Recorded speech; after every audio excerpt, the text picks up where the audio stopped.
बच्चों welcome back once again. अगर आप गोल्ड इंस्टीट्यूट के फाउंडेशन बैच के स्टूडेंट हैं तो ये वीडियो आपके लिए है। बच्चों अभी आप लोगों का एसएन टेस्ट चल रहा है और फर्स्ट टेस्ट तो आप लोगों का हो गया है और आगे के टेस्ट के लिए आप अभी तैयारी कर रहे होंगे। उम्मीद करता हूं आपका टेस्ट अच्छा गया होगा और आप अच्छे तरीके से एक एक क्वेश्चन को एंजॉय कर रहे होंगे, क्वेश्चन का आप एनालिसिस कर रहे होंगे। एग्जाम होने के बाद, टेस्ट होने के बाद आप अपने रूम पे आकर के एक एक क्वेश्चन को देखते होंगे कहां से क्या आया है। अपने टीचर से मिलने के बाद उसको आप क्लियर करते होंगे, डाउट को कर रहे हैं ना।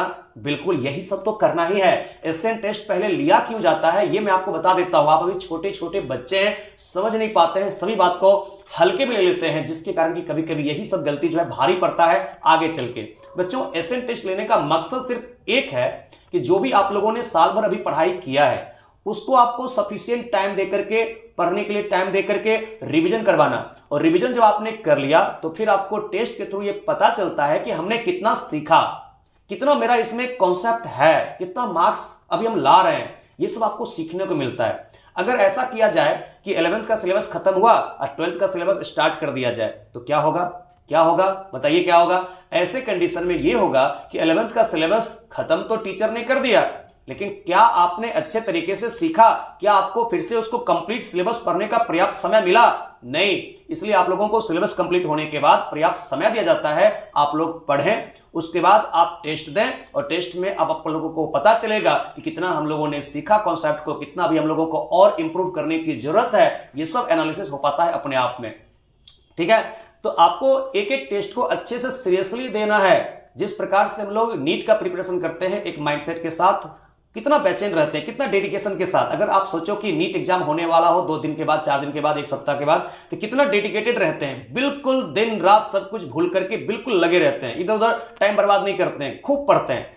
उसी तरीके से आपको एसएन टेस्ट का भी तैयारी करना है। नहीं तो बच्चे अक्सर गलती करते हैं, इसको हल्के में ले लेते हैं। कुछ बच्चे तो टेस्ट छोड़ करके इधर उधर घूमने चले जाते हैं, टाइम बर्बाद करने चले जाते हैं, अपने फैमिली मेंबर से मिलने चले जाते हैं, इधर उधर दोस्तों के साथ खेलने चले जाते हैं और टेस्ट छोड़ देते हैं। बच्चों आप ये गलती कर रहे हो। अगर आप टेस्ट छोड़ रहे हो या फिर आप टेस्ट को सीरियसली नहीं ले रहे हो तो आप गलती कर रहे हो। अगर आप एक अच्छे स्टूडेंट बनना चाहते हो, आप चाहते हो कि अपेयरिंग में मेरा रिजल्ट हो जाए, एक अच्छे मेडिकल कॉलेज में मेरा एडमिशन हो जाए, तो अभी से ही आपको सीरियस होना पड़ेगा।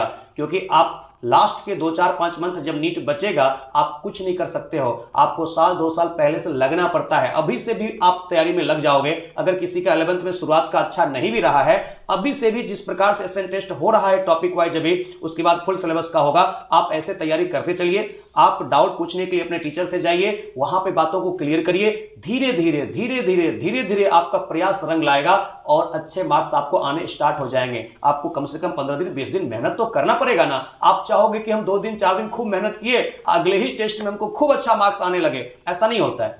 जो बच्चे बिल्कुल क्लासरूम में कंसिस्टेंसी के साथ पढ़ते आ रहे हैं, अच्छा परफॉर्म करते आ रहे हैं, उनके लिए तो ठीक है। लेकिन आप अपने क्लासरूम में अच्छा परफॉर्म नहीं कर पाए अभी तक, तो अभी से अगर आप शुरुआत करेंगे तो मैं यकीन के साथ कह सकता हूं 15 से 20 दिन, 21 दिन के बाद आपका जो है वो इंप्रूवमेंट दिखने लगेगा। तो यहां से आप शुरुआत कर दीजिए। ठीक है, तो अभी जैसे कि आने वाले टेस्ट में आपको जीओसी का आ रहा है, ऑर्गेनिक केमिस्ट्री से मैं बात करूं तो जीओसी से आ रहा है। तो बच्चों खूब अच्छे तरीके से आप लोग पूरा का पूरा कंटेंट पढ़ना। जो क्लासरूम में आप लोगों को टीचर ने पढ़ाया है उस कॉपी को आप जरूर पढ़ना, खास करके आइसोमेरिज्म को, नोमेनक्लेचर को, हाइब्रिडाइजेशन को, रेजोनेंस को, एरोमेटिसिटी को, जितना भी है खूब अच्छे तरीके से पढ़ना। कार्बोकेटाइन, कार्बोनेन जितना भी है सबको पढ़ लेना आप लोग, ठीक है ना। ये सब पढ़ना, पूरा कॉपी से पढ़ना, क्योंकि एनसीईआरटी में इसके लिए थ्योरी बहुत कम लिखा गया है। जीओसी के लिए आप देखते हो एनसीईआरटी में वो आपके लिए सफिशिएंट नहीं है। तो जो आप लोगों को क्लासरूम में टीचर के द्वारा पढ़ाया हुआ कॉपी है उसको पढ़िएगा। और क्वेश्चन सॉल्व करने के लिए आप लोग अपना जो मॉड्यूल मिला है मॉड्यूल से बना सकते हो। आप प्रीवियस ईयर का जो क्वेश्चन बैंक होगा उसको सॉल्व कर सकते हो। हर एक सब्जेक्ट में यही काम करो कि क्लासरूम में जो आप लोगों को टीचर पढ़ाया है उससे आप थ्योरी को सीखो और उसके बाद मॉड्यूल में जाकर के या प्रीवियस ईयर का जो क्वेश्चन बैंक है उसका क्वेश्चन सॉल्व करो। और एक काम और आप कर सकते हो, जो आप लोगों को क्लासरूम टेस्ट हुआ था पहले, तो वो हर एक चैप्टर का आप लोगों को हुआ था क्लासरूम टेस्ट, तो उसका पेपर निकालिए और पेपर निकाल करके उसको सॉल्व करिए, प्रैक्टिस करिए। कुछ क्वेश्चन वहां से भी आ सकता है, उस कॉन्सेप्ट आप लोगों को मिल सकता है, तो वो सब आप लोगों को करना चाहिए। ठीक है, इसी तरीके से आप लोग करिए, लेकिन ईमानदारी से करिए। जिस प्रकार से नीट का तैयारी हम लोग करते हैं फुल डेडिकेशन के साथ, अच्छे माइंडसेट के साथ, उसी प्रकार से करना है। तब जाकर के आप लोग 12th में, जब 4 मई से स्टार्ट होने वाला है आपका 12th का सिलेबस, तो वहां पे आप एंजॉय करेंगे। क्योंकि अगर 11th का आपको क्लियर नहीं है कॉन्सेप्ट, आपको कंफ्यूजन है, आपको बनता नहीं 11th का, तो फिर 12th में आप लोगों को पूरा जो है ना टेंशन रहेगा, बिल्कुल आप लोगों को अच्छा नहीं लगेगा पढ़ने में, क्योंकि समझ में नहीं आएगा ना, आपको समझ में नहीं आएगा कि कहां प्लस आई, कहां माइनस आई, कहां प्लस एम, कहां माइनस एम, कहां हाइपर कंजुगेशन, क्या होता है टोटोमेरिज्म। अब टीचर ये सब बात तो वहां बताएंगे नहीं, क्योंकि ये सब पढ़ा चुके हैं वो 12th में, तो वहां पे सिर्फ आगे बढ़ेंगे कि देखो यहाँ टोटोमेरिज्म हो रहा है, यहाँ पे देखो ये एक दूसरे का चेन आइसोमर्स है, यहाँ देखो ये पोजिशनल आइसोमर्स है, यहाँ पे देखो इसमें इलेक्ट्रोफाइल है, यहाँ पे न्यूक्लियोफाइल है, ये सब बात वहां पे थोड़ी पढ़ाएंगे। तो आप लोगों को ये पढ़ाया जा चुका है, तो आप एक एक बातों को ध्यान से सीखें, जो भी आपको 11th में पढ़ाया गया है, यही समय है अभी आपको रिवीजन करने का। ये जो टाइम आपको दिया गया है वो दिया गया है जो भी साल भर पढ़ाई हुआ है उसको अच्छे तरीके से रिवाइज करने के लिए, और उस रिवीजन करने के बाद अपने आप को चेक करने का कि मेरा अभी कहां पोजीशन बन रहा है इस दुनिया में, और उस पोजीशन के मुताबिक फिर आपको मेहनत करना है, फिर मेहनत करना है, क्योंकि आपको पहले अपने आप से कंपीट करना है। अपने आप से कंपीट करने का मतलब यह हुआ कि आज मैंने 5 घंटे पढ़ा तो अगले दिन कम से कम 6 घंटा पढ़ेंगे, आज हमने 6 घंटा पढ़ा अगले दिन 7 घंटा पढ़ेंगे। इस टेस्ट में अगर हम लोगों ने 500 मार्क्स लाया तो अगले टेस्ट में कम से कम 550 मार्क्स लाएंगे। अगर मान लो कम आ रहा है, इस टेस्ट में 300 मार्क्स आया तो कोशिश करेंगे अगले टेस्ट में 320 आ जाए, 330 आ जाए। इस तरीके से अपने आप से कंपीट करना है, हर एक टेस्ट में आप लोगों को इंप्रूव करना है। आज हम लोगों ने पढ़ाई किया, जितना घंटा, जितना चैप्टर हम लोगों ने आज पढ़ाई किया, या जितना क्वेश्चन आज हमने प्रैक्टिस किया, कोशिश करो इससे एक स्टेप आगे बढ़े अगले दिन, ठीक है। इस तरीके से इस माइंडसेट के साथ पढ़ेंगे तो आपका रिजल्ट बहुत अच्छे तरीके से होगा। एसएन टेस्ट में तो अच्छा रैंक आएगा ही, अच्छे मार्क्स आएंगे भी, और आप अगर अच्छा मार्क्स लाते हैं एसएन टेस्ट में, अच्छा आप परफॉर्म करते हैं, अच्छा रैंक आता है, आपका कॉन्फिडेंस बहुत बढ़ेगा। और यकीन मानिए मैंने देखा है, पिछले 5-6 साल में गोल्ड इंस्टीट्यूट में मैं काम कर रहा हूं, यहां पे देखा है जो बच्चे एसएन टेस्ट में सीरियसली एकदम परफॉर्म करते हैं, अच्छे रैंक लाते रहते हैं टॉप 100 में, तो उनका जो है फिर अगले साल 12th में अच्छा परफॉर्मेंस रहता है, और फिर उनका नीट में भी सिलेक्शन होने का चांस बहुत ज्यादा होता है। ऐसा है कि फिर पीछे वाले भी बहुत सारे बच्चे मेहनत करके आगे आते हैं, लेकिन जो टॉप 100 में रहते हैं उसका तो ज्यादा से ज्यादा चांस बनता है कि लगभग हो जाएगा। बिल्कुल कंसिस्टेंसी के साथ एक एक बातों को समझते हुए आप पढ़ाई करें, टेस्ट दें, और टेस्ट देने के बाद आप जब आते हैं अपने रूम पे